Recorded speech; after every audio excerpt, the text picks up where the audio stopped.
Ay, ito nakapatay mo. Ag-sorry ka. Naglaing tiimak si ka. Ag-sorry ka na in-steam mo siya sa toilet.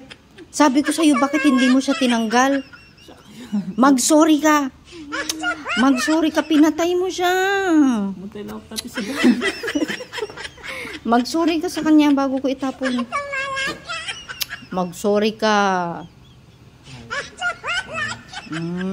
Kasi pinatay mo siya. Bakit? Kasi nagsabay kayo na naligo. Alam mo namang bawal sa kanya ma-steam. Hindi mo nilabas. Nag-abay, nagdigos kami. Talaga naman, nandun nga siya sa shower. Nagloko ka. Kawawa guys, kasi pinatay niya. Sabi ko sa kanya, tanggalin niya yung mga halaman dun sa showeran. Naligo siyang init-init. Na-steam tuloy. Oh my God. Kasi sorry.